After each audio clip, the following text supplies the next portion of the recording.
Okay, so before we begin the video, this video is purely for entertainment, based completely on speculation. We don't know that any of this is true. We have no way to confirm or corroborate it. Second thing is these are things you should never do with an astrology chart because 9 out of 10 times you're going to be wrong, and if somebody tries to do this to you, and I've seen a lot of male astrologers in my area who specifically went into astrology because they're trying to, pry into the bedroom drawers of female clients.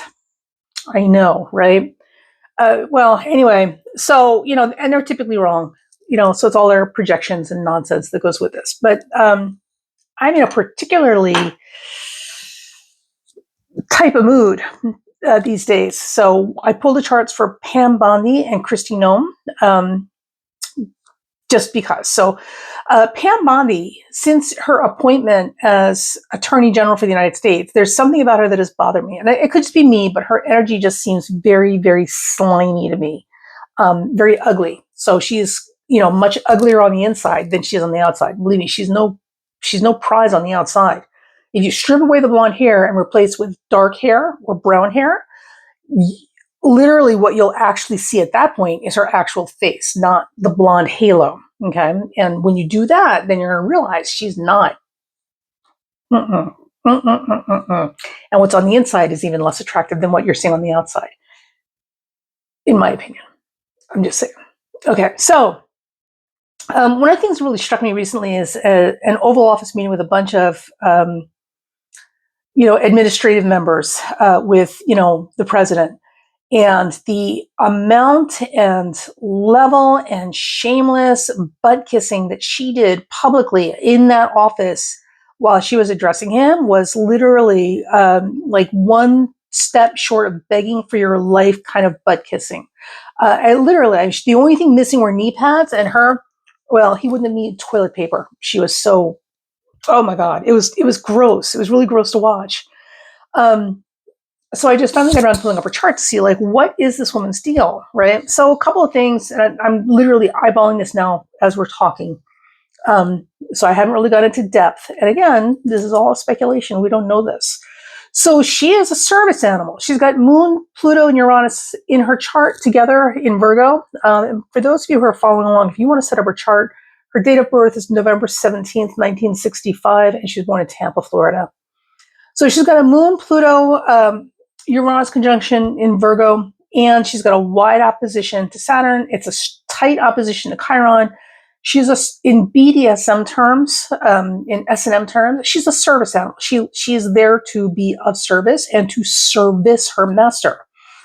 This is what makes her happy. And unfortunately, this is probably all she's good for.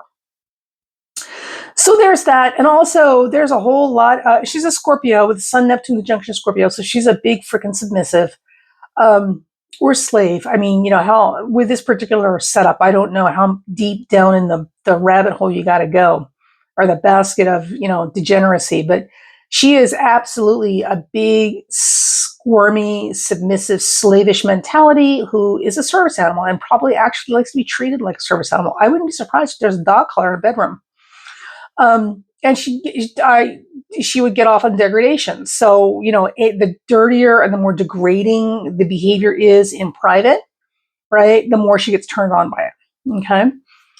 With a Venus-Mars conjunction in Capricorn, she loves power and she loves appearances. So she's absolutely the classic, looks perfectly normal on the outside, but once you get her behind closed doors, it's all whips, chains, gangbangs and facials. She's a the more degrading it is, the more she probably gets off on it. Okay. She has Jupiter retrograde in Gemini at the 29th degree. Now, we don't know what time she was born, so we don't know what house any of these things are falling in.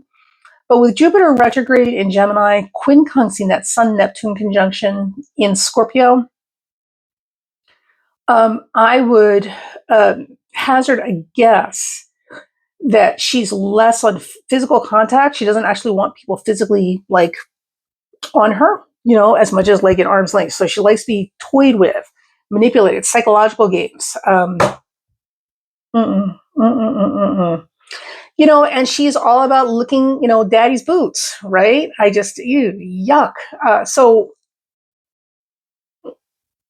I'm going to stop there. I was in my mind. There's a whole lot of information rolling around looking at this chart. I'm not going to get too much into it because there's no. Now that I'm saying it out loud, it sounds even worse than it did in my head. And there's more that I'm not saying because if this sounds bad, the rest sounds even worse. But yeah, this is not good. This is not good. So, and the other thing too is with all this Virgo and the Saturn and Pisces, and Scorpio and this Capricorn, right? She's got Venus and Mars and Capricorn. She can be bought. She can be bought. The difference between her and Melania Trump, the wife, is that with this one, she literally doesn't care how ugly you are or how gross or disgusting you are. Literally, she would be happier, married to some really, really old, sadistic man, right? Who treated her like crap in private, and degraded her. And she would be fine with that. She'd be thrilled with that. Melania, on the other hand, has a ton of Taurus in her chart. So Melania has a limit to what she can put up with. But as long as her behind is comfortable and she's well paid, Melania's good, right? Melania's good. And Melania will get her creature comforts in the arms of other people. And doesn't necessarily care whether whatever. Like, you know what I mean? So age and looks are more of a concern for Melania than they are for this one. She's got some skeletons in her closet. She's got some serious skeletons in her closet. So it would be interesting to see what her exes had to say if they were actually going to say something. I mean, they won't, because why would you give up good thing, right? But that's there. Now, Christy Nome, the puppy killer from South Dakota, who is also a giant freaking butt kisser, right? These women are horrible. They're horrible. Christy Nome has the moon in Taurus. Now, she also has Saturn in Gemini. Well, she's got Gemini placement, but she's got Saturn in Gemini, which I'm going to talk about in a second. Now, Christy also has the Mars in Pisces, and she has Venus in Capricorn. So both of these characters have Venus in Capricorn. They're both very status and power driven, because it's all about love for daddy, right? So they're literally looking for the big power player, with a big bank account or the big, hunker kind of thing. Although with Christy Nome, she would need somebody with a big honker, because she is probably, based on this chart, she's probably cavernous inside. Geez, you literally have to strap a 2x4 to yourself to not get swallowed up in there. But the problem with her also too is that she is attracted to weak men, which makes a lot of sense considering that she's been cheating on her husband with this Corey Lewandowski character in Congress forever, right? So cuckolding her husband is very comfortable for her, clearly, and you would have to be a weak man to be cuckolded. So I'm pretty sure we're dead on with that. Now, she has Sun-Neptune conjunction in Sagittarius. So both of these women have Sun-Neptune conjunctions, but in different signs.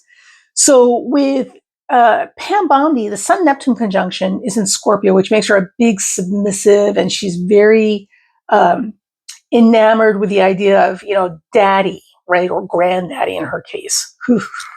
The sadistic daddy.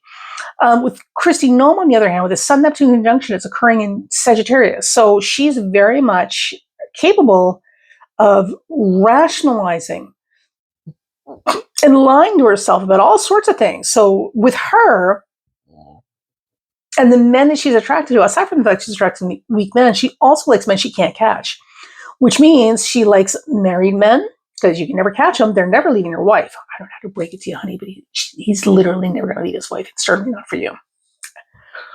So married men, she likes married men because you can never really catch them. She likes military men because all that's Sag. I'm wondering what was going on and why she suddenly needs a private jet plane for herself, except to have her little, dalliances in the plane where nobody can see her with her